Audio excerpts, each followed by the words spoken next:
Sorry.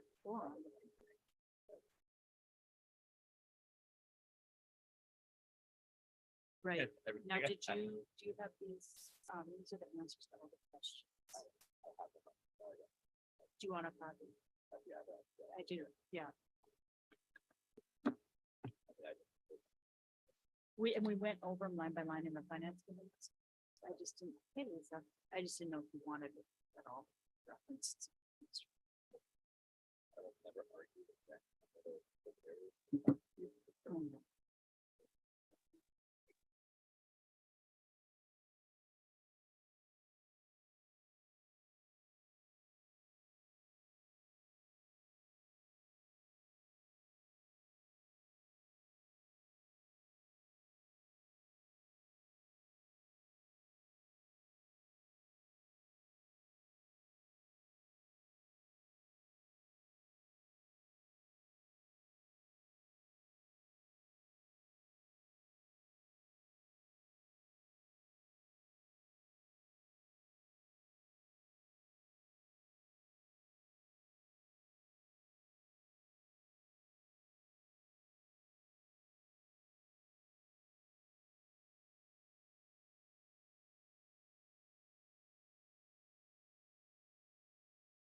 Hey, how are you? Good.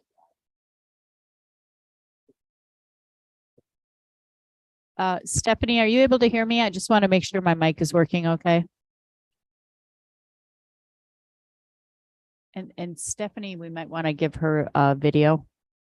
I didn't take it away. She chose not to. Oh. I can't give her video. Oh, okay.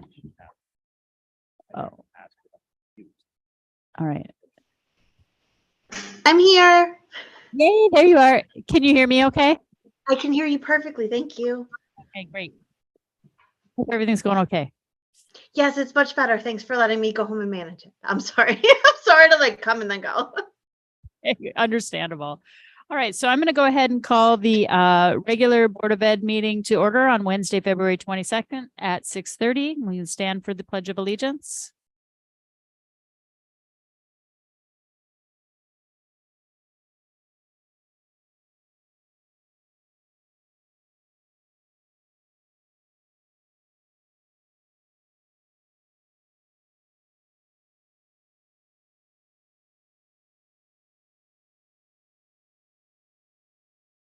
Okay, before we move into public comment, we have a couple of agenda items to add this evening.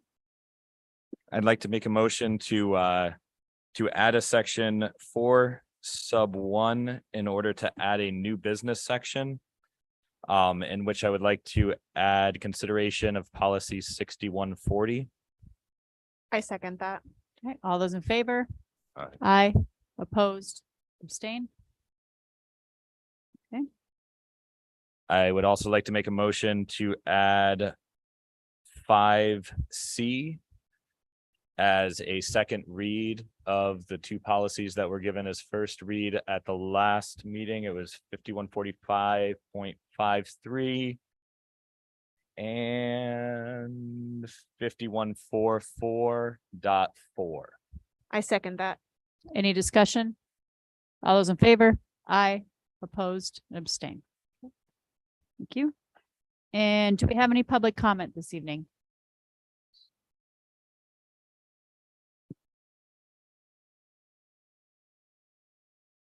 Right. Wait till everybody's in. Any other public comment? Not seeing any on the floor or at home. So that's going to move us into reports, starting out with Mr. Hopkins.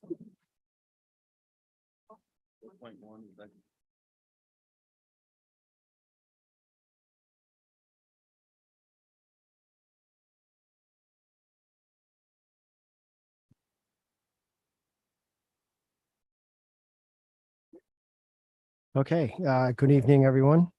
My report will be short tonight. I'd like to report that we did have a flashing roof repair on the middle school, high school today. And so we're keeping our fingers crossed that does the trick. We'll see, we may get some rain tonight and we'll know by tomorrow. Also, since our kids are not here to brag about the success of the school, the high school specifically, you may know that sports have been quite successful this season. Girls and boys basketball both are in the ECC quarterfinals and both have already qualified for the state tournament. Our cheerleaders were in a competition and won the Sousa Spirit Award with the ECC schools. And we also have had some success with individuals in wrestling and swimming. So a lot to celebrate with athletics at Wheeler. I'm looking forward to the budget discussions tonight. I would like to point out that we did take a look at the PE health teachers' schedules at the high school, middle school, and they do not have any room currently to pick up any PE classes at the elementary school. Even if they did, there would be a real challenge because the elementary school is on a Monday through Friday schedule and the middle school, high school is on a 4-day schedule. So it would be quite difficult to find how to even do that. So I just thought I'd throw that in there as information because I know there was interest in that topic. And I'm just interested to see where the budget discussion goes. I would encourage us all to think about the need for mental health and the increased need for that. And the fact that we have one social worker that is stretched very thin. And we're basically at the point where we're keeping our fingers crossed at times, hoping kids are going to be okay. And we should be more proactive than that. And we have an opportunity, I think, with this budget to really improve the monitoring and the support of mental health in our student body.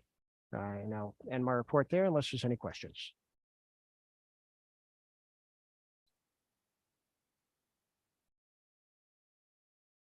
Okay, do we have any committee reports at this point?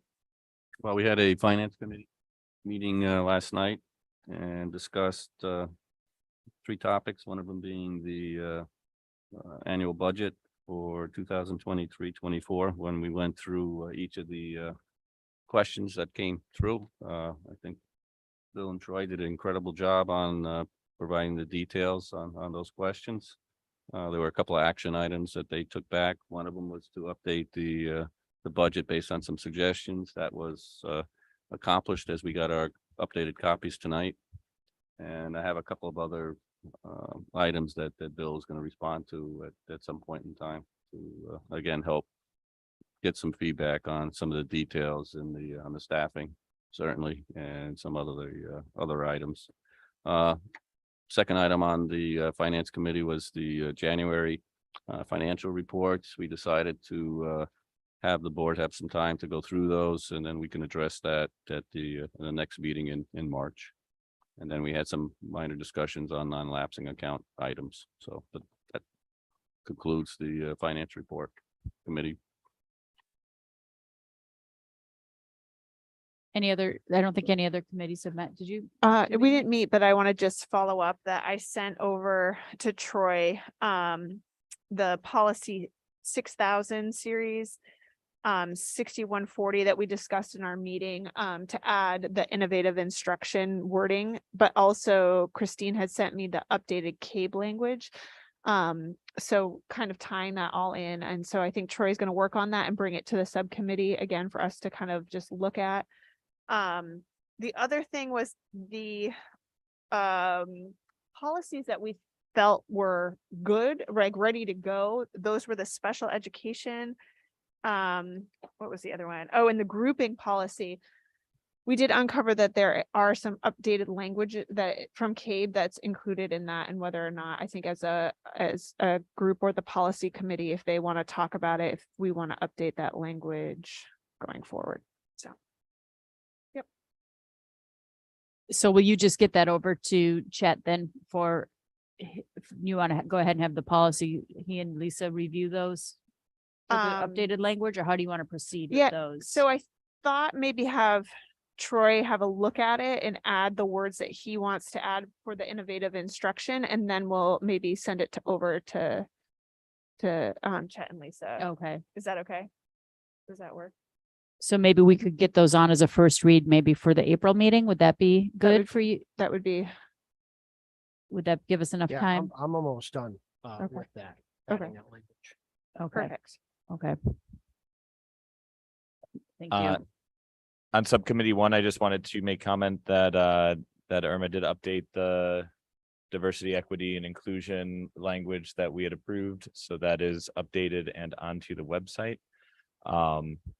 Otherwise, we did not meet since the last meeting, so that's the only update that I have for goal one. Thank you. Stephanie, did you know? So it was like a fake meeting. We were supposed to have a meeting tonight and then I had to run home. And so I don't know if you all had the opportunity to talk about anything, but I don't have anything to report. Yeah, we didn't, Steph. We kind of just wanted to wait for you. So we will, we can discuss that rescheduling of that when it's convenient for you, okay? Thanks. And I'm so sorry for wasting your time. Oh, it's okay. It's absolutely totally fine. Don't even give it a second.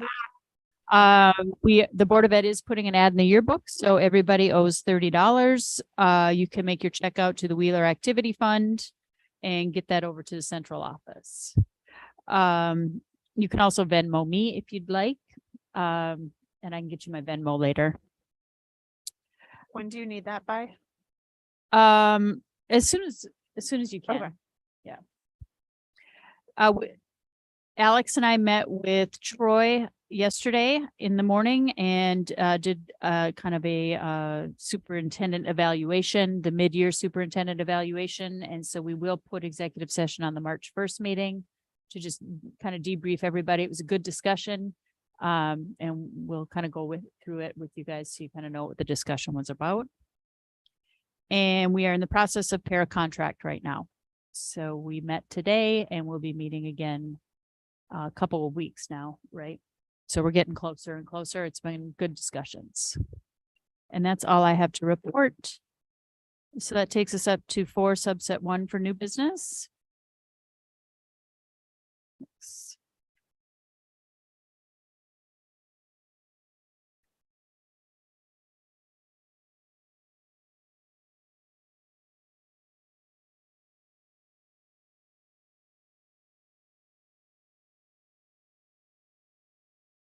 So that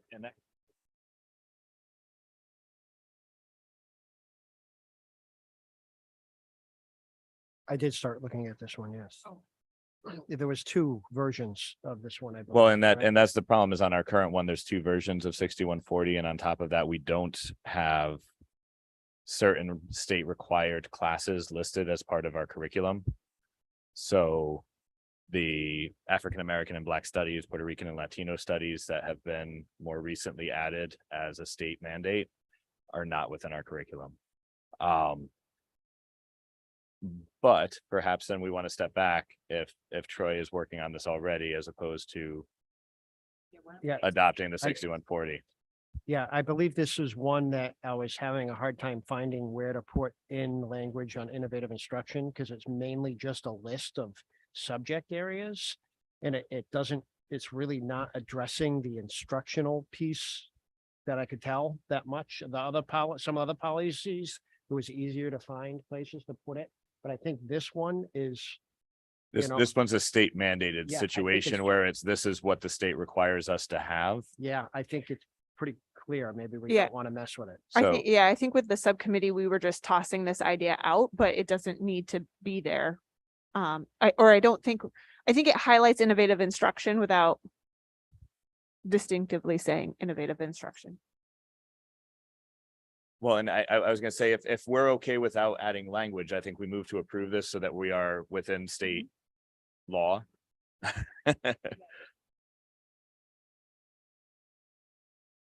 We can put in the instruction as opposed to the curriculum, like, I think to a degree, it's by the nature of some of these courses, it's intuitive, but it is innovative. So Okay, so I guess I would make a motion to approve the updated CABE policy 6140 and adopt it into our manual. I s- second that. Oh, sorry. Right. You go. All right, do we I get a second. second? All I right, second. Brian seconded. Any other discussion? All those in favor? Aye. You'll like it, Steph, but trust me. All right. Let's see. All right, and that takes us up to old business. I emailed you out 5118. This came to our attention in the last couple of weeks. Back in 2019, we changed some language on this policy. If you look at under non-resident attendance without tuition, number 5, we had changed this language to try to grandfather in teachers that had children coming to the school and also their siblings that were coming up. And the prior superintendent's office kind of, how would I say it, looked at this policy different than initially what we had thought it was. So we just need to clean the language up now so that we can indicate that anybody hired prior to 2019 is allowed to bring their children in for school without tuition, regardless of if they have somebody in the school currently enrolled. So I cleaned up the language for that, and Troy and I worked through the policy. You'll see the clean copy is just the black and white copy. And then the highlighted copy is everything in yellow is what CABE suggests. Everything underlined is what we already had in the policy. And we just organized it, made it the same font, made it a little bit more readable. So we do not need to approve it tonight if we want this to be the first read, but the understanding would be that we're going to grandfather in all teachers hired before 2019 to bring their children in tuition free. Can I just get some historical context of why we're limiting this to 2019? Because that's the time we started discussing it further. At the time and throughout many, many years prior, we've had a lot of people from the town come forward concerned about giving free tuition to some children. And so we had a lot of discussion about it, and it was decided, this was voted in January of 2019. So we decided at that time we would go with that date prior to grandfather in everybody that was hired prior. And moving forward, we would no longer allow free tuition. Do you know how many children we take in? part of this We program? count we came up with currently for 2019 prior, it looks like it could be around 10, I think 6. Currently, we don't know if they're going to have more children or anything like that, but wherever we're at right now, it looks like about 6.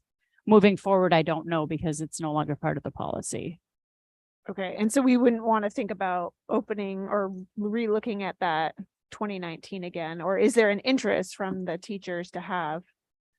Well, is there an interest from the board? I guess we were looking at what we were representing for the taxpayer, and we were getting a lot of pushback on it. And so if you guys want to look at reopening it fully, we are right now collecting tuition from high school students. So we would be giving up those spaces to non-tuition children. It's up to the board. We can certainly discuss opening it up further. That would be my concern, Christine, if we did, or Jamie, if we did open it up further, that, because the tuition paying students, that it's really taken off. And I would hate to turn away tuition paying students, as being a school of choice, as much, as I would love to see all teachers bring all their children here. And we did have a Like this. lot of discussion around this, Jamie, and we didn't have any teachers coming forward concerned about that date moving forward at that time. So everybody hired after 2019 has the understanding that that is not a practice. And they understand the policy, but what the concern was is that prior to 2019, there was a little bit of a mixed message. And we just want to make sure that we're grandfathering in all of those families and all of those children that were hired as teachers' children. Does that? Okay. I'm just opening it up for discussion Okay. to see if there's a need and. Okay.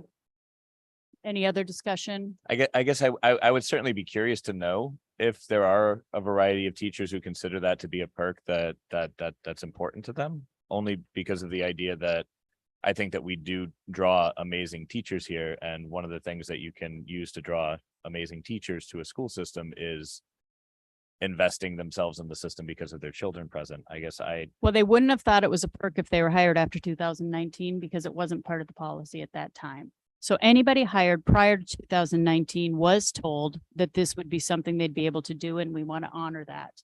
But as of January 2019, anybody that was hired after the fact would not have thought it was a perk because it was no longer part of the policy. So nobody now from 2019 forward would have come in thinking that that was going to be afforded to them free tuition for their children. I guess to kind of piggyback on that, I guess how I see it is I want to really keep our teachers here. And so I'd be curious as well to see how many teachers would really like to have that, even though it wasn't given as an option as part of their original sign-on. Just out of curiosity. It could be 0, but I'm just curious to see. So what would you like me to survey, or I'm not sure. I guess we're kind of redoing what we just did 3 years ago, and it had been an issue for many, many years. And, we had taxpayers coming forward saying we haven't lost any teachers. We didn't have a mass exodus after January 2019 for it. I'm just not really sure that it's something, hardly any other districts around the state do this and offer this. I think the immediate issue is to honor what people have been told and make the policy cleaner. So it's clear, like what it means, because it was not clear. It was a very unclear policy that led to multiple interpretations. So I think immediately we need to clear up the policy and then put people's minds at ease, or told that they could bring their children. And now that they can have some reassurance that can happen. I think later, if the board wants to bring it up again, they can certainly do that, but I would hate to see the cleaning up and adoption of this policy delayed. Stephanie has comment. Stephanie? Hi. So I wasn't on the board during this conversation, but I do actually really remember it. And it was a big deal in the town, and there was a lot of pushback from townspeople who felt like we were using valuable space in our schools. And so I appreciated that we didn't ask anyone to stop bringing their children to our school who had been doing that prior. But I don't think that I want to reopen this. I feel like we did the right thing when we did it. And I also think that now that we do have this tuition program, those are really valuable spaces, and I want the town to see us making an effort to use it for that. Thank you, Stephanie. So I guess at this point, what I would ask is that we look at the policy with the understanding that at a minimum, we're going to look at 2019 and prior and grandfathering all of those teachers and their children. And if we want to open it up later on for more discussion, we could certainly do that. I don't think I have a problem adopting our new language here. And if we need to move forward in the future, it's something that we bring up as a situation. I think we go ahead and do that now, though, as opposed to, I don't know that there's anything here that is going to drastically adjust people's view of this policy. I think the only thing, to be honest, I thought the prior language was pretty clear that it was only if you had kids in the school. Right. But the fact that we've made promises to people, that's outside of our control. I feel like that feels like something that we go ahead, we adjust now and we move forward from this point. And if we're going to open it up, we open it up in a separate forum. That would be my move. All right, so you would be comfortable with moving it forward tonight?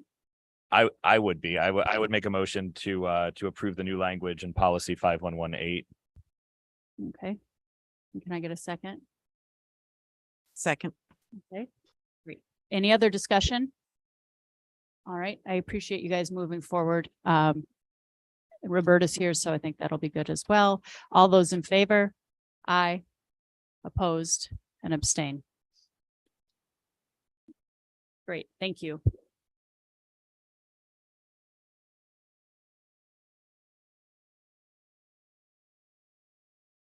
So that brings us up to our budget discussion.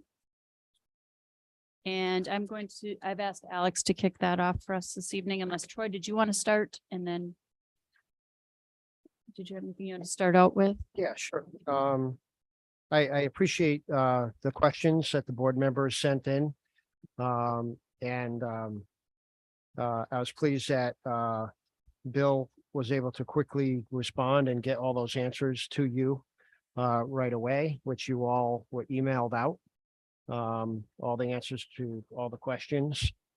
So hopefully that was helpful to you. I just appreciate the responsiveness to the budget of the central office and getting things in a format tweaked as we got feedback from even the finance committee just last night. So I think we're in good shape. I think, like I said, I think this is an opportunity. I think this is a very efficient budget and fair budget and lower than a lot of towns. And we have some improvements to make, and this is the year to do it. Sure, we talked a little bit about this during the committee report out on the discussions and the questions and stuff. And as Troy, and as I indicated earlier, I think we had a lot of good feedback on the responses to the questions. Also, to follow up to that, I had some additional questions I sent to Bill regarding staffing. You know, we're looking at adding 6 additional slots, and we wanted to get a little bit more feedback and understanding on the job descriptions on that additional staffing, which is getting worked, and also the course load to the teachers, including the full-time equivalents and how that kind of fits in with the needs that the district is looking for.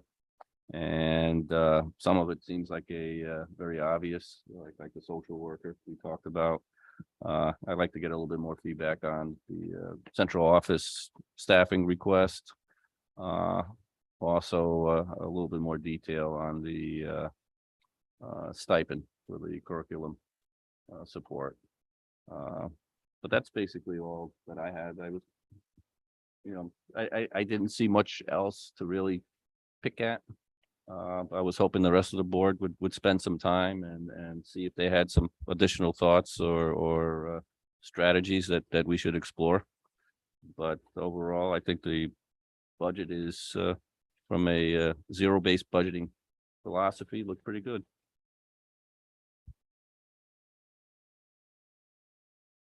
I think what I'll do is go around the room and take comments from everybody, starting with Lisa.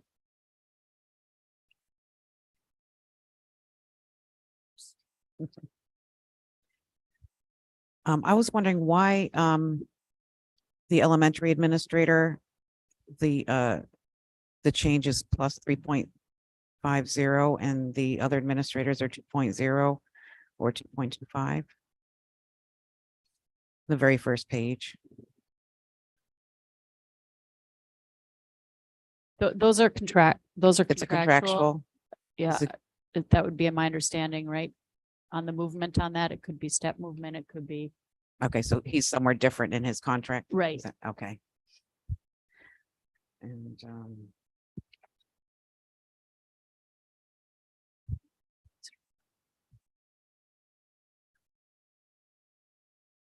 you come back Any to other me. Yeah, just come back to me. You can keep going. Huh? Do you have more questions? So you might as well ask all of yours now and then we'll go to the next one. And I'm good right now. Oh, you are. Okay. Don't mind for the time being. You are. Okay. Yes. Jamie? Okay, I have just a couple comments.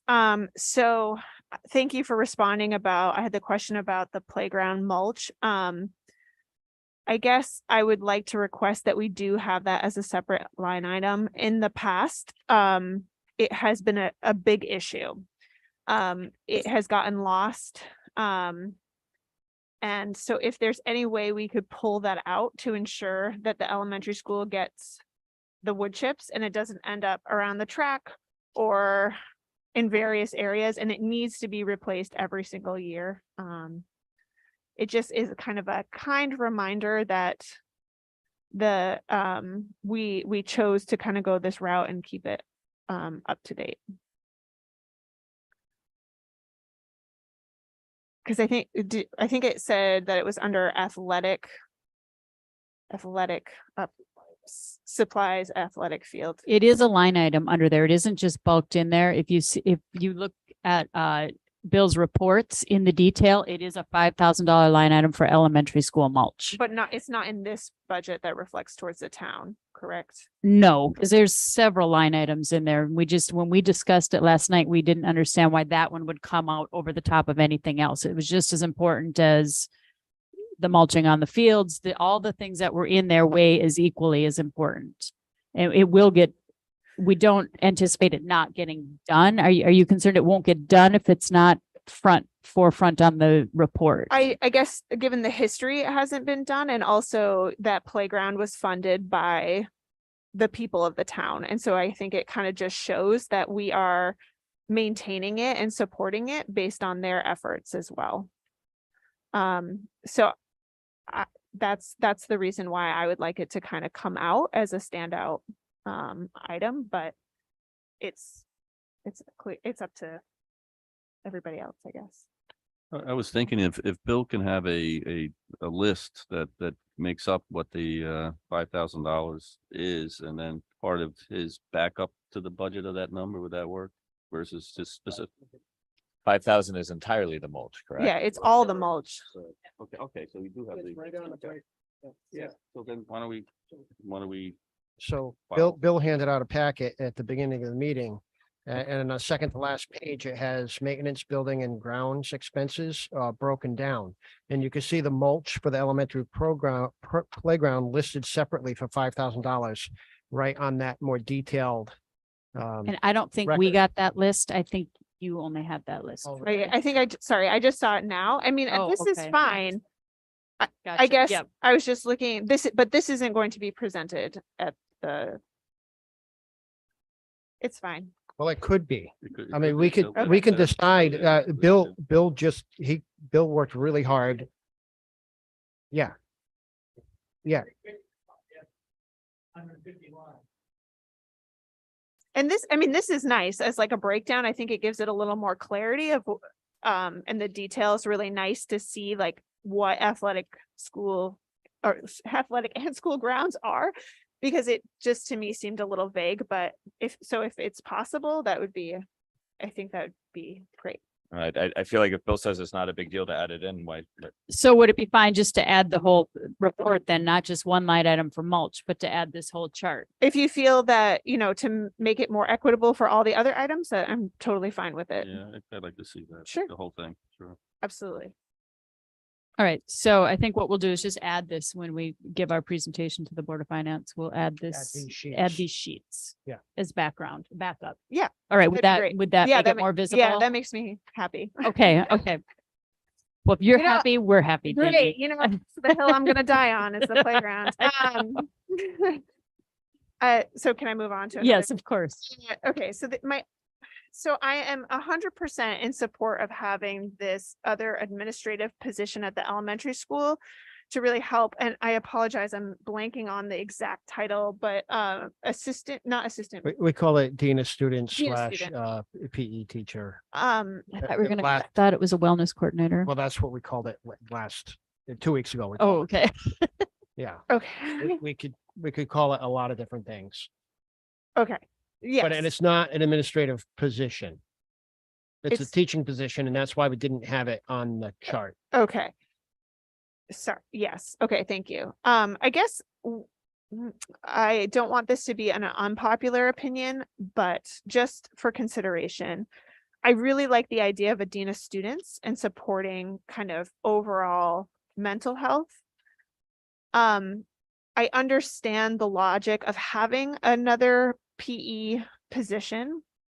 I'm just wondering if we have any idea conceptually, or maybe even just some evidence that supports the need for an actual PE period that's structured versus free play recess type spot within the kids' day versus a structured PE position. Well, we have the data on the fitness scores that show that kids probably would benefit from a more structured activity focused on fitness. So I guess I'm having a hard time seeing where that would fit. Like, so it would be, they would have health and then 2 PE classes a week, right? Yeah, the schedule would need to be adjusted to Okay. fit in more PE each week. Okay. Because right now they have 1 PE class a week. And the majority of elementary schools in the state, elementary students have PE twice a week or every other day on like a 4 or 6 day rotation. And our scores are, as you saw, are in the tank compared to our academics. So I think we could do better to encourage physical fitness in our students. Data shows it. But yeah, the schedule would have to be adjusted. It would have to make some changes and do some reprioritizing of how kids spend time in their day to include another PE class. So would it be possible then to just also add more unstructured playtime where kids could be like more creative and? Well, I think they have daily recess now. Certainly that could be looked at and say, we'd have to talk to the elementary school principal and teachers and say, okay, well, what do you guys think? I mean, is there a way to increase recess time? There may be. Oh.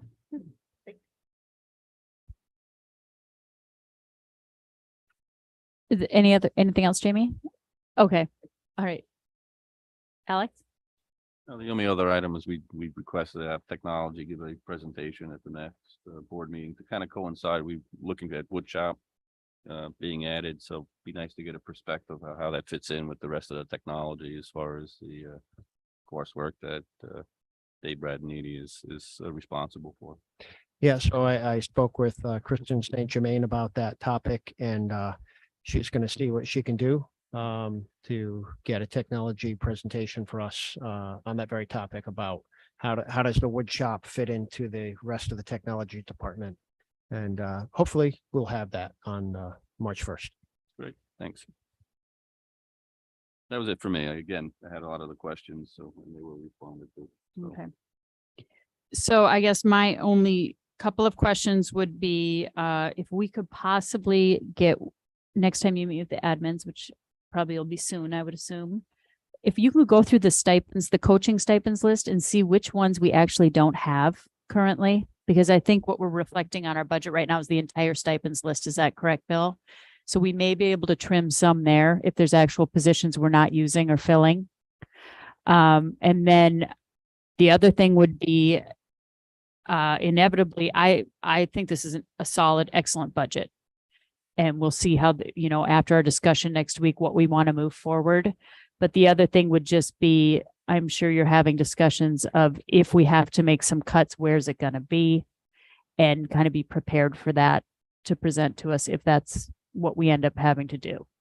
Is it going to be some of those new positions? Is it the PE person at the elementary? Where is it? And where's it going to come from? Because I would rather you and your team come up with that than we tell you where that needs to come up with that. I really appreciate that, that you'll let me and my team come up with where any cuts may have to be.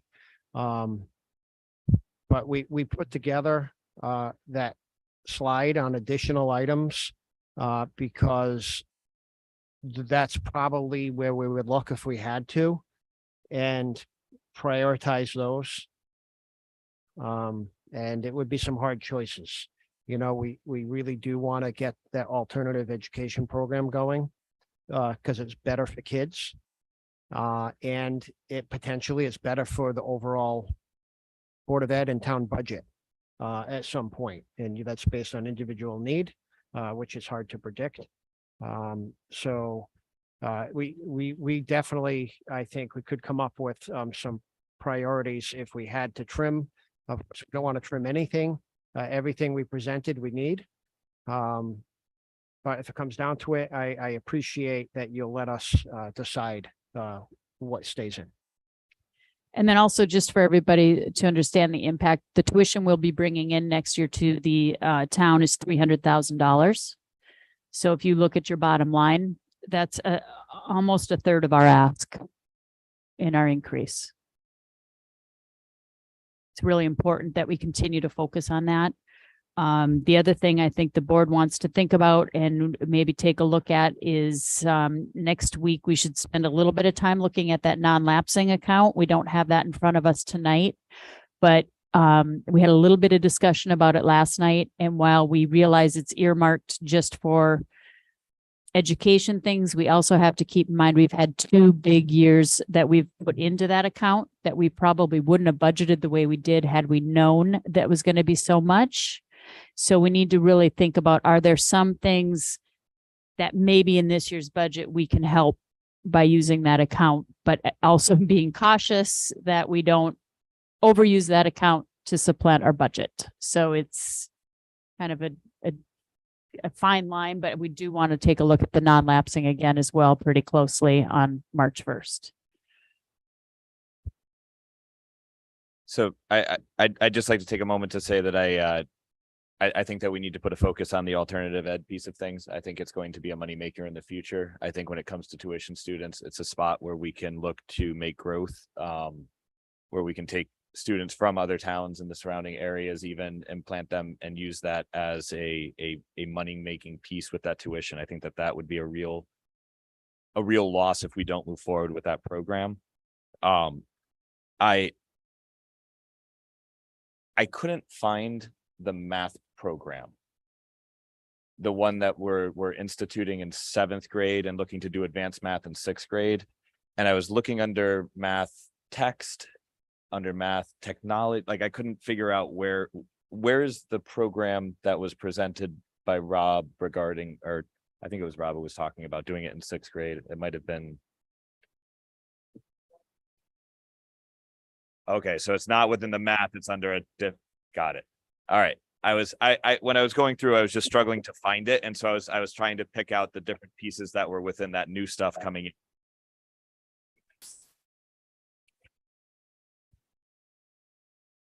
All right, so I don't know which page.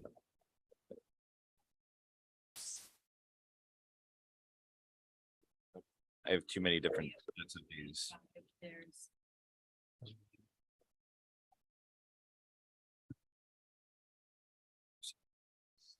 I know one of the math. Oh, it's IXL. There it is. So this is Al. Can you hear me if I just? So under for middle school, high school, it's in text. It's 1,575. 1,500. Okay. So that's our for Desmos for just 7th and 8th grade. That's not bad as a software license goes. Not at all. And then the algebra for next year is under high school. So it's separate. So it's Desmos for 7th grade, 8th grade, and algebra 1.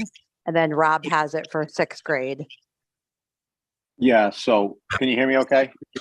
Yes.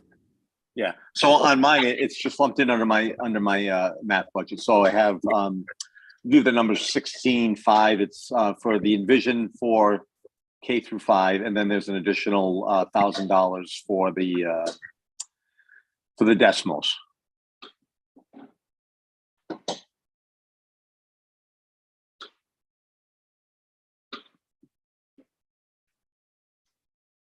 Thank you. I was just when I was going through, I was struggling with that piece. So I wanted Yeah, to make sure.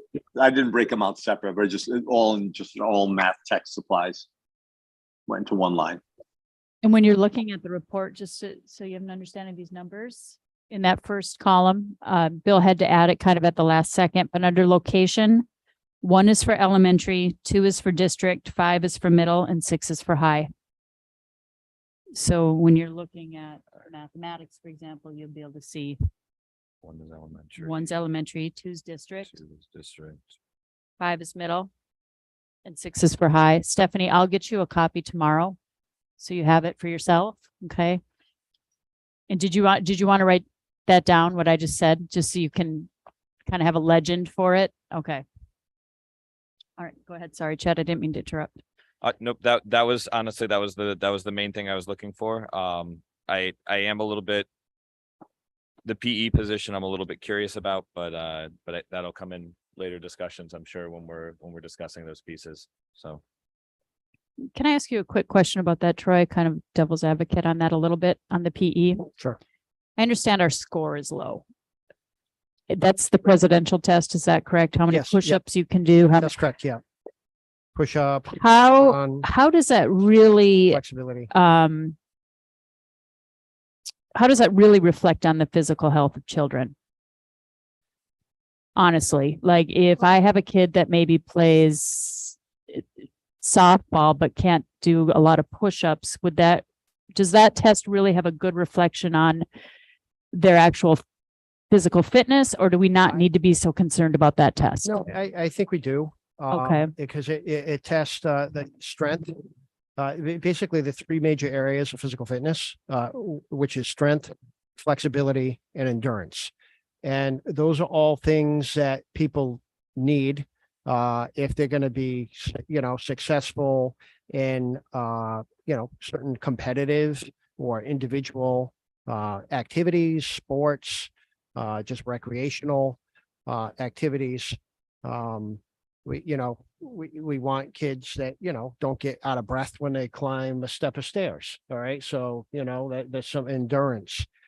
We do want them, to be able to have some muscle tone and strength. It's just part of overall health, body and mind. We know are connected. We know there's a lot of benefits to exercise and being fit. That's why there is a state test to encourage fitness. It's not the best test maybe for physical fitness. Maybe it's not, but it's what we have and it's what we have to do now. And I think our kids could score higher than they are. I mean, if you look at a lot of other towns, and we showed you some, and we were beating them academically, but they were beating us with the physical fitness score. And it's a dramatic difference when you look at our scores here.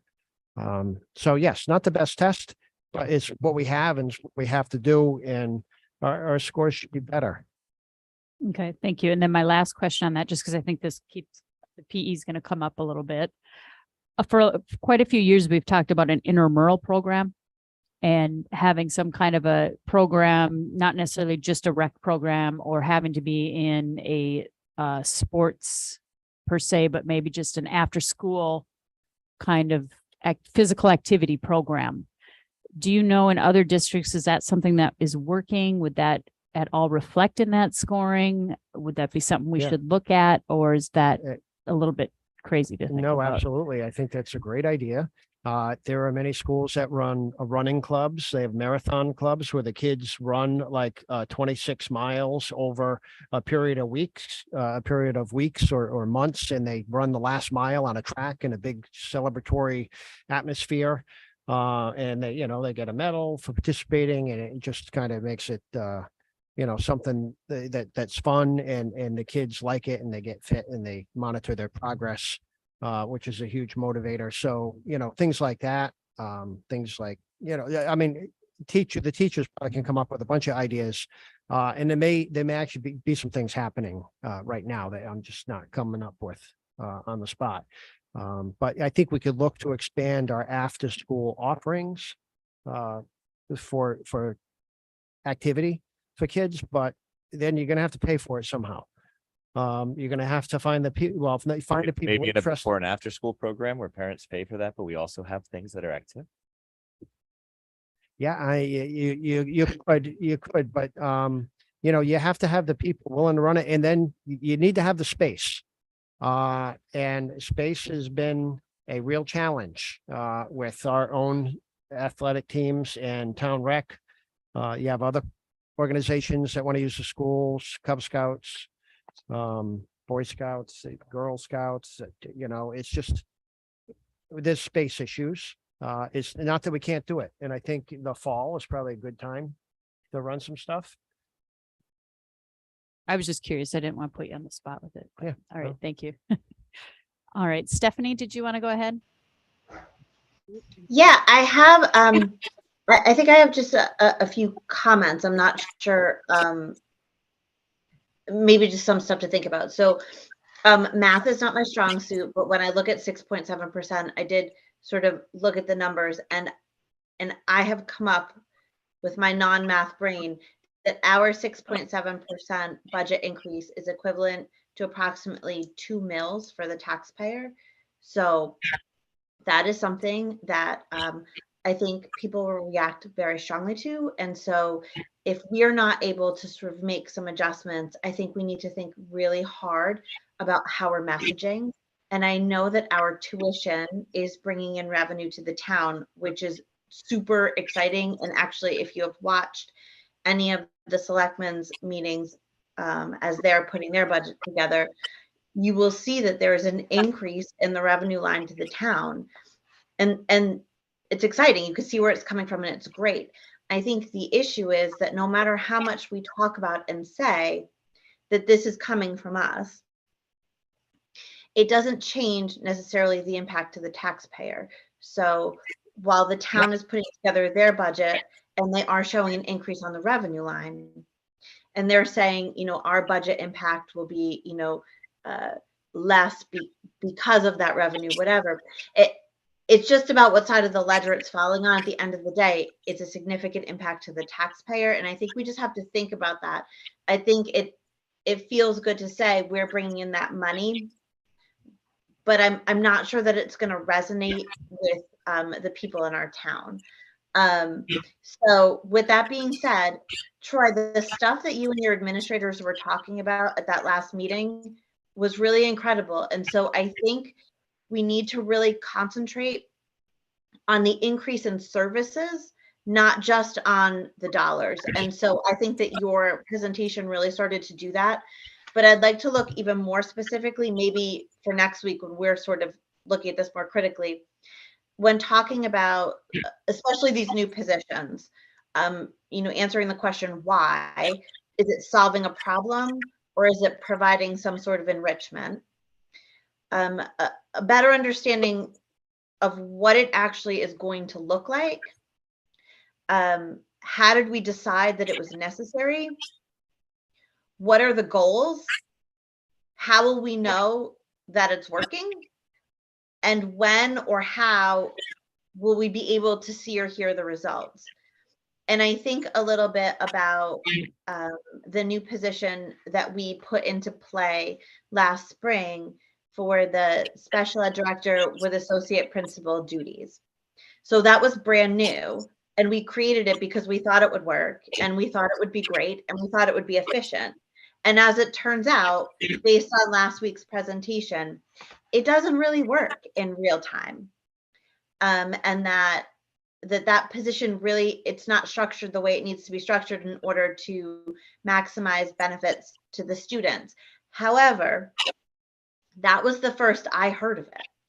So I'd love it if we could sort of put those sort of checkpoints in place so that we know that if we are in fact going forward with some sort of like hybrid gym teacher, assistant principal kind of stuff at the elementary school, that we can clearly articulate the why,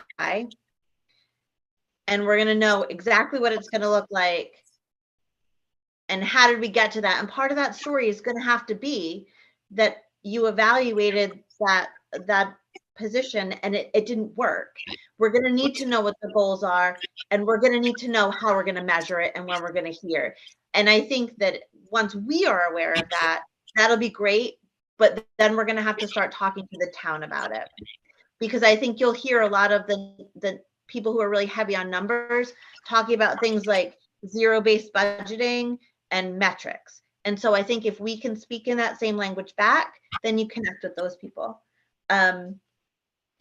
Additionally, I totally echo what Christina's saying.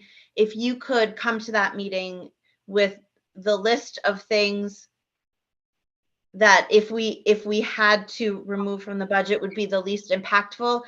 I am in no way qualified to ever assess how you should run a school. And so I really want you to do that. And if you tell me that it's a dean of students we need, then just tell me why and I'll understand that. But I'm not going to, I don't know enough to say to you, Troy, I wish you would do dean of students instead of half gym teacher, half administrator. So if you could come to us with that, I think it would be so helpful.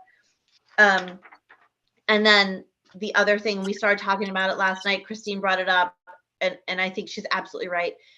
We have to start thinking about that non-lapsing account and how can we put boundaries in place so we aren't setting ourselves up to fail, but how can we look at that critically and say, what are the things that we can purchase?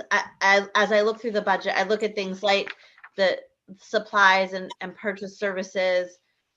Maybe it's PD, maybe it's dues and memberships. I don't know, because these things are all going to have to eventually make their way back to the budget. But I think we're going to need to use that account to show in good faith that we recognize that 6.7 is it's huge. And you can tell from our history that it's huge.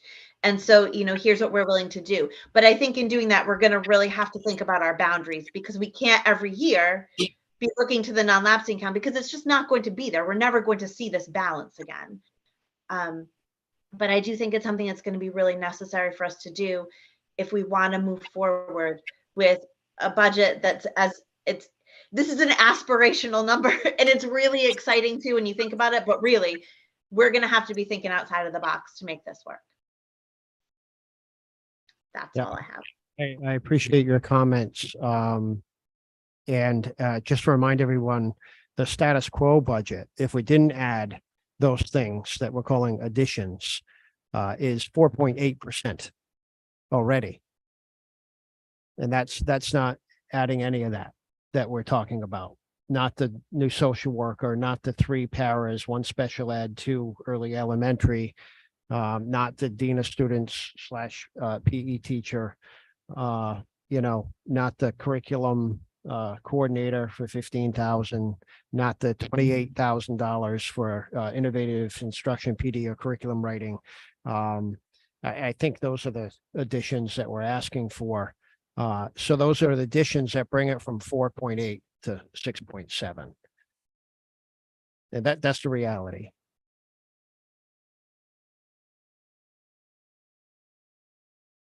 Thank you. I appreciate that number as well, because I couldn't remember There what was, that there number was a special educator in there as well, special education teacher. I think I forgot to list. That is an addition that we really need to run the alternative ed program. I guess I would also ask, because I know we brought this up at some, and I know that these aren't solid numbers when it comes down to this, but we spend a lot of money on BCBA contracted services through Bloom, things like that, that if we are going to be able to hire new paras in, I guess I would be curious, once we institute something like an alternative ed program and things like that, are we saving some of that contracted price that we've been spending on things like Bloom? Are we going to make savings in different areas where we're not going to outplace? And if we're going to have that, I think that needs to be clearly represented in the way that we present the budget. So when we say, yes, we're going to, I thought Allison did a wonderful job of stating things like 1 outplacement is $260,000. This entire program will cost us $280,000. That sort of comparative analysis of, that's not just this year. We're going to be creating a program in which we will consistently save money over years and years. I just think it's really important to have that very visible. Agreed. I think we do need to state that, again, that, that's a possibility with an alternative education program. We could prevent, an additional outplacement. We could potentially have an outplacement return. But we can't promise that because we have to do what's best for each individual kid. And that's a moving target. But yes, probably on average, we're going to save money long-term. Because it is. I think, Troy, that it really does look like an investment, right? That new program is like an investment that we're making. It's not, it's a long-term investment. And I think that when it's talked about the way that Allison talked about it, it's so clear that it could be so positive in so many ways, including financially. So I agree. I think it's really important to talk about it like that.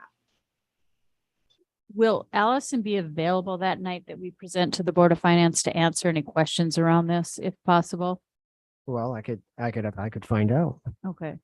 Because I do think if it comes up, even to have her speak to it, even for 5 or 10 minutes would be really pretty powerful. If she wouldn't mind. Yeah, I agree.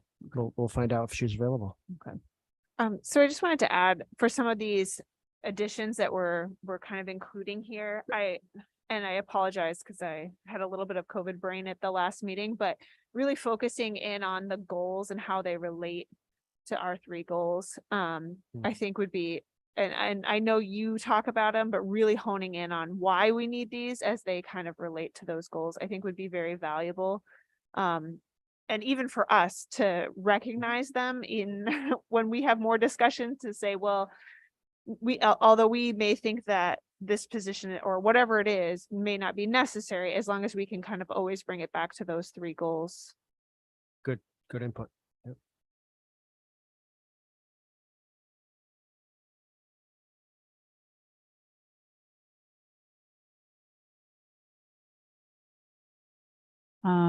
Let's see, any other discussion on that?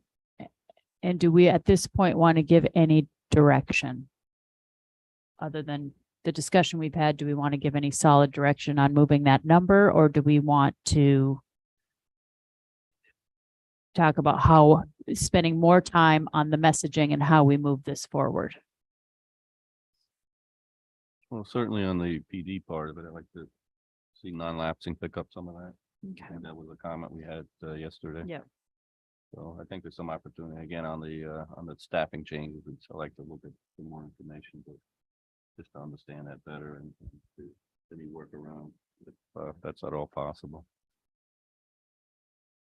But I plan on going through it again just to see if there's anything else that makes sense.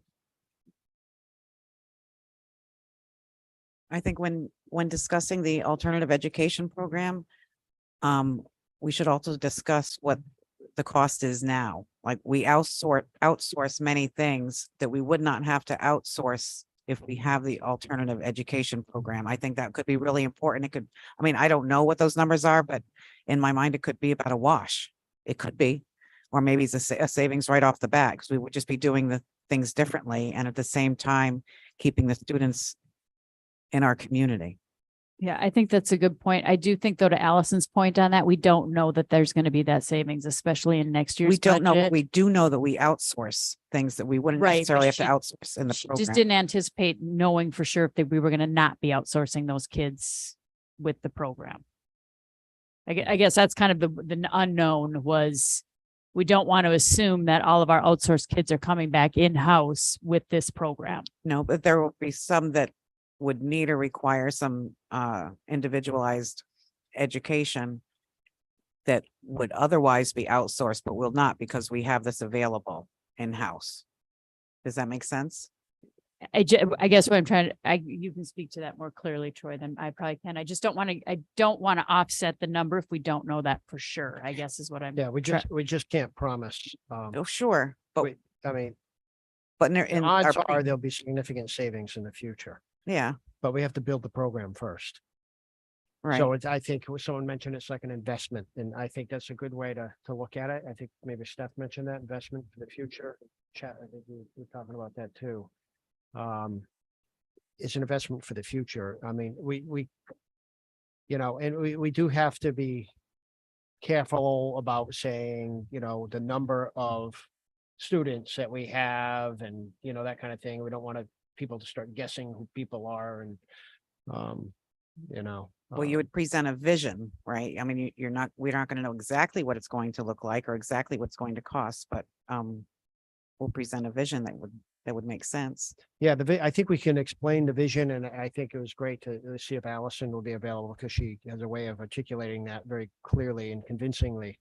But I think we can, whoever explains it, I think we can certainly include the vision that we believe that it's best for kids to be educated in their hometown. And this will allow us to do that more so as we move into the future. And when we don't have to transport children out of town and pay tuition at private or public, facilities, that's going to be a huge savings. But we just don't know how that's all going to shake out. But, if we don't do it, we definitely won't be benefiting from those savings. Well, good point. So maybe that we can make that point. Okay, I also wanted to say I 100% agree with Stephanie with regards to putting more of a concentration on the services, on our increase in services, so that our taxpayers can see what value they're getting for their money, rather than just a number. Although I feel it's important to talk about the numbers as well. I mean, but if we can justify. Yeah, I mean, some of it is, it's hard to give the data. And it's, changing all the time. But across the state, across the country, and in our own town here, 211, which is mobile crisis, has been called more this year than in past years. Some of our students have had increased needs where they've had to seek, serious help, more so than in the past. And we need to respond to those increased needs that kids have in a proactive way, not a reactive way. And when you don't have enough people to notice and then to provide that support and the expertise to notice and provide that necessary support, honestly, you can have tragedies happen. And that's something I think we all want to avoid. And this budget opportunity presents us with an opportunity to be proactive. I wonder, is it possible, or have you discussed in your committee meeting, staff, with the possibility of having some kind of a community forum where it can be presented what the increases in services are, what we're doing in school, how we're being innovative and thinking inside the box, and how efficient, Well, we can. the and efficiencies. just so you know, like when we say the social worker Mhm. is overtaxed, we're not just talking about the social worker, because the social worker then has to get help from the psychologist, right, and the counselors, all right, and the administrators and even teachers to kind of pick up and try to get the job done. But then you have people who are not necessarily trained to help kids with what they're dealing with, but that's the only way we're staying on top of it. So it's not just the social workers overtaxed, it's the social worker and many other staff that are trying to help that social worker get the job done. So it's a bigger ripple effect, and it's exhausting Right. for a large part of the staff.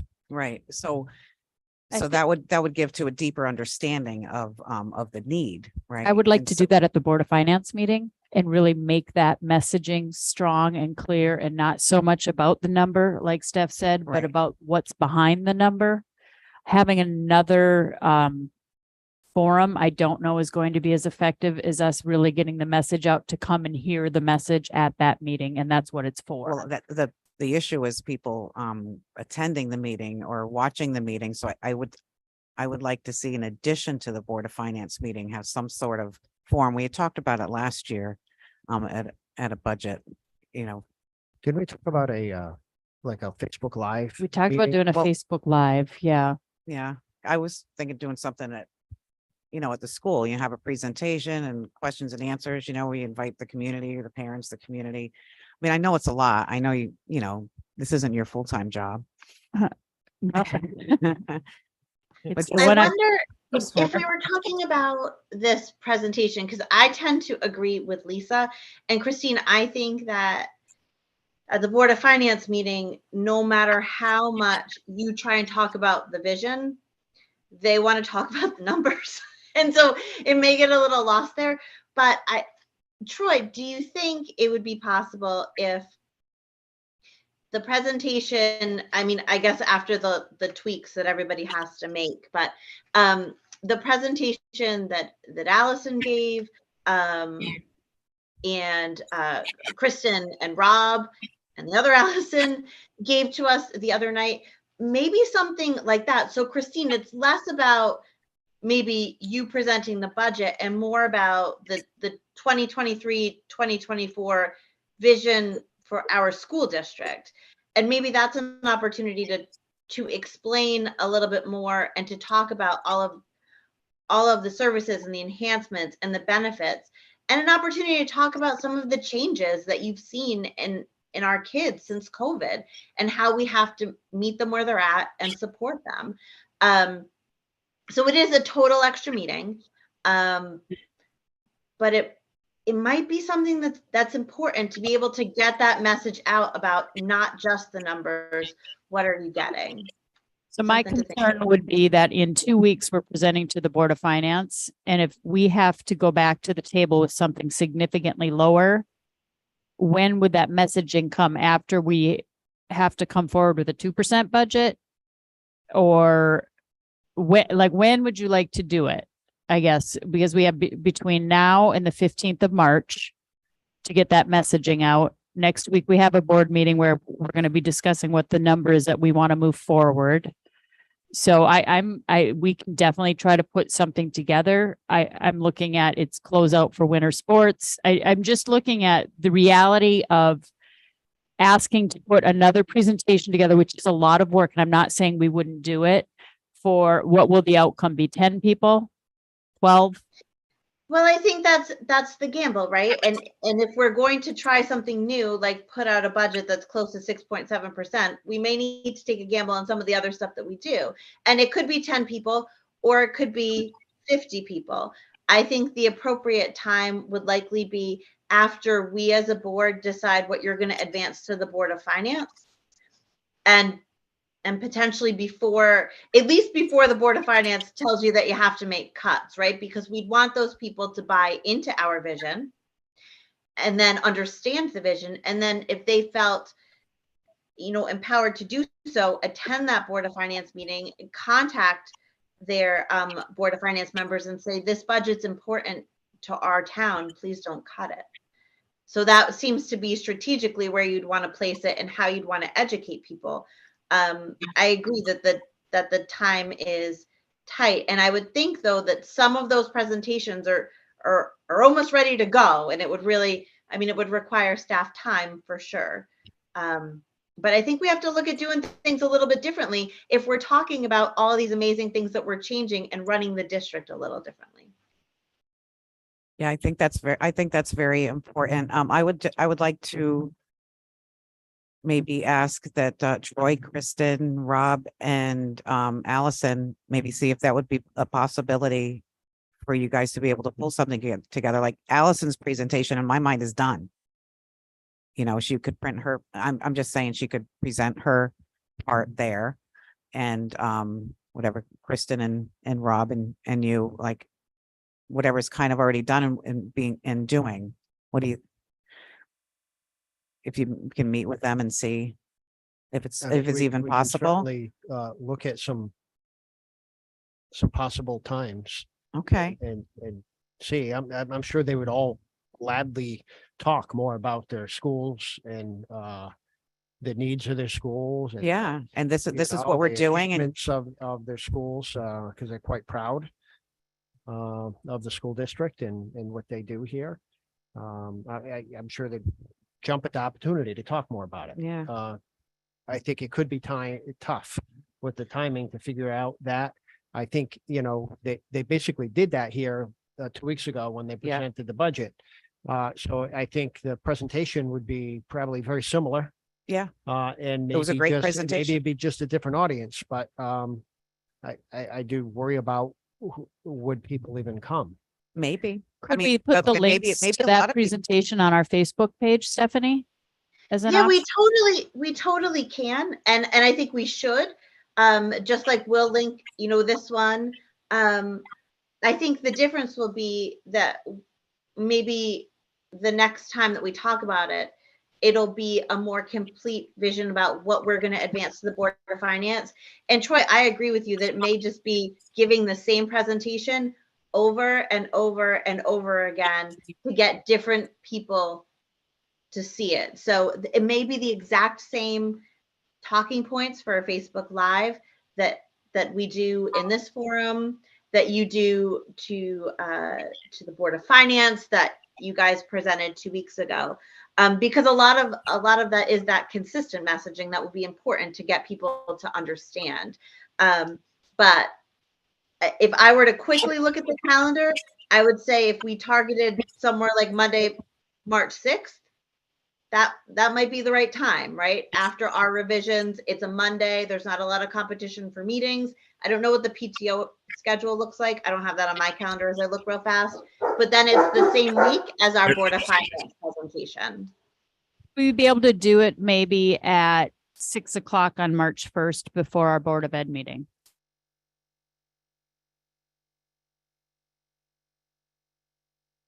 But we haven't made our revisions, right?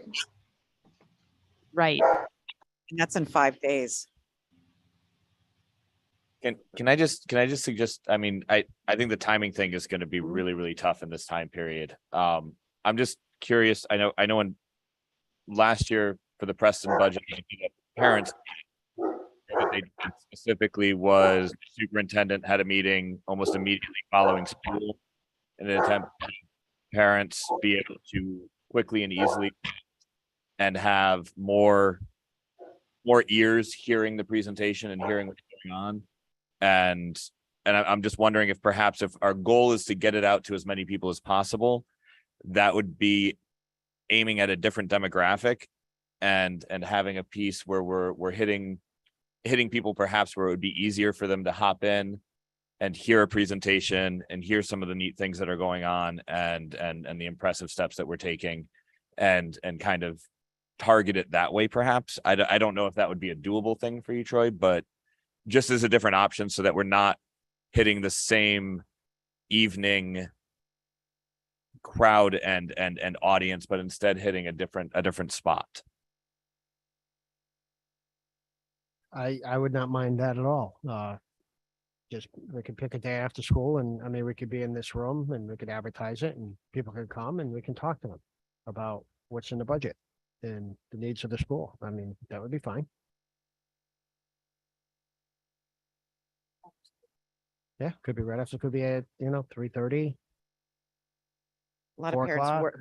What about the working parents though? Well. maybe I know, but have you seen the parent pickup line? There's a lot of people that are also available then as well that don't want to come out at evening appointments. So I do think I like that idea and the fact that we've got given many opportunities to hear the presentation at night. Yeah. And it's been very clear that we're doing the Board of Ed budgeting right now. And if I look, I have several online, which is awesome. But if I look around the room, I do not.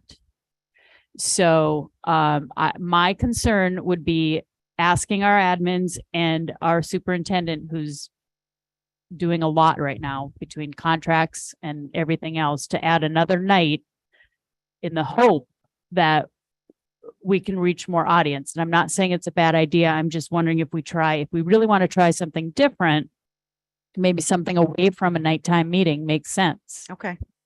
So after school? And then of Yeah, course it would be that's fine. recorded and And we. I- can And kinda it sit maybe won't everywhere. be the full formal presentations, but I it could could do it. be- I will do it more myself.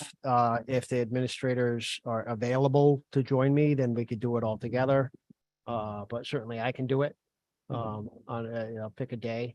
I think it would be so powerful if everyone could do it. And I know, I realize hope it's- so, I but it's realize just it's a that lot it of is tight timing and I don't know Absolutely. what their plans are and their No, I get it. schedule, so. I will talk to them and see if we can come up with a date. Okay, I just think it would help our chances in and not having to get the administrators and you together to decide what we're gonna cut. If we can really, put it out there and show them what we're doing. Right, so we're looking for a date after March 1st. So March Good. 6th, I think Stephanie So suggested, would Monday, that work? March 6th was proposed. So we can look at that, or maybe it could be a day that week if March 6th doesn't work. Mhm. Okay, But before the 8th, right?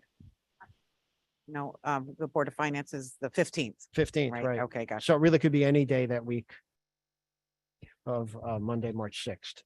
So And then we could record it and we could link back to that. So we have like sort of this visioning presentation separate from all the numbers and digging deep into that stuff that we can also link to so people can watch it anytime. right, and just so just to remind everybody, the recording of the last board meeting is up on the webpage. So people can watch that initial presentation, and also there's 2 documents that are up there. One is the budget narrative and the other one is the PowerPoint slides that are up there. So if people are asking, where's some information, all that information is there. Are on the the webpage. meetings still going on YouTube? They're on YouTube? Okay, great.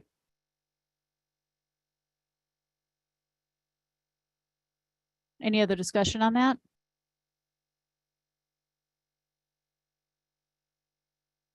Any other direction we want to give on the numbers at this point? If you would like me to increase it, I'll try. I'll really look around and I think I could probably add a few Yeah, things. it's a little low. Appreciate your effort.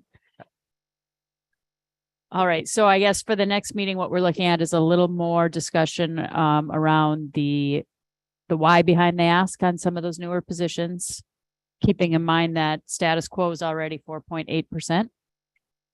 And how we're going to track it and what outcomes we expect to see. Okay. Any other discussion this evening on the budget? Okay. Do we have any public comment? Oh, I'm sorry, we have another agenda item. Go ahead. All right, so I'm not sure if everyone had an opportunity to read the 2 policies that were brought up. If you recall, one of them, the 5144.4, is the one regarding recess access. And the big question was, the policy as written complies with law, meaning that you can 1 day a week. Sorry, I'm admitting people as well. 1 day a week, you are able to use the 20 minutes of recess time as a disciplinary measure according to state law at the moment. And the question for us would just be, do we want it to be 20 minutes is allowed to be taken, or do we want to say recess can never be used Never. as a disciplinary measure? Myself personally, I think never, but I felt like it was, when Lisa and I had talked about it, we thought that it was something that was important enough that the board made a decision on regarding the overall tenor of it. So I guess Did I the would, one you give us have it in it or out? Is the one we'd be voting the on? one that was given to you is the CABE version, which allows for one day a week for 20 minutes. If the recess is 20 minutes long, 1 day a week, you're allowed to withhold recess for disciplinary measure once. So it's 20 minutes. Yeah, we did not change the language. We didn't on that. adjust it. What we would have to do is change that section to just simply read. Yeah, because we can make a decision there. So that's It's why we not. wanted it as a first. So read. yeah, it was a first read. So the question was just, do we want to allow that 20 minutes, or do we want to have our policy state that recess is never taken outdoor active recess is never taken away from our kids for a disciplinary reason? Did we ask the admins at all if they ever use that or what they would do with that time instead? Is it a restorative practice time they could use for Rob, that? Rob has his Or hand up. I know he had made a comment at the last meeting regarding, Rob, you Yeah, want yeah, I will. Yeah. So, yeah, so I believe that the law says that students have to have a minimum of the 20 minutes of outside time for recess. And right now, our current recess time is 25. So the only time that gets taken from the kids would be a 5 minutes. And most teachers don't do that. I never do that. The only time I hold recess from a kid is for a very specific offense. And I clear it with the parents first to let them know that I want to hold them in for recess on that day. But most of the time it's not used. And I would say it's usually, it's 5 minutes and it's usually from the cafeteria. So if the kids were, misbehaving in the cafeteria might make them wait a few minutes before they go outside with the rest of the kids. But normally it's not done. So I would definitely be in favor if it's no minutes at all. That's totally fine with us. It won't affect much at all. well, And and at the middle high school, it's not an issue. Our kids don't have recess, so totally different. well, and the policy does allow for the idea that if the child is a danger to themselves or others, that the administration is allowed to remove that child from recess activities because of that danger, right? That's always in place. Safety is number one in that situation. It's Yeah, and that is, and what we've done there, we've had to. So we've had a couple of instances where it's definitely been a safety issue. So normally what we would do is, I still want that child to be able to get out and move around. So we would give them an alternate recess time. So if they're a danger to somebody else, I don't want them out there when the rest of the kindergartners, the first grader out there running around. But they can go out at a later time, and sometimes it would be me or Para would be taking them outside, get them some exercise, shoot baskets, let them run around the playground, do the jungle gym and that kind of stuff. So even when the students are a danger, we still want them to get outside for at least that 20 minutes because it is important time. They really need it. all right. So is everybody okay with them rewriting that policy, taking that language out? Okay. So do you want to bring it back to us March 1st with that language out? Sure. Okay, great. Thank you. And the second policy was 5145.53, which was the transgender and gender non-conforming youth policy. And I guess that one doesn't have, the only alternate language is deciding between the process of using the FERPA version of one portion where it states that FERPA requires that, and a different version that talks about the legality, because they said the legality is not fully decided. So I guess I would make a motion that we approve 5145.53, just to open that up for a discussion aspect of things. So Wait a second. I'll second. Any discussion? I haven't had a chance to read it yet. Unfortunately, I haven't pulled it out, but any other discussion on it? Has everybody else had a chance to look at it? I didn't look at it yet. Anybody else? Did everybody else read it? Okay. So can we get a motion to, well, we already have a motion on, so this was our second read, right? Sorry, I just feel bad that all right. So all those in favor of approving?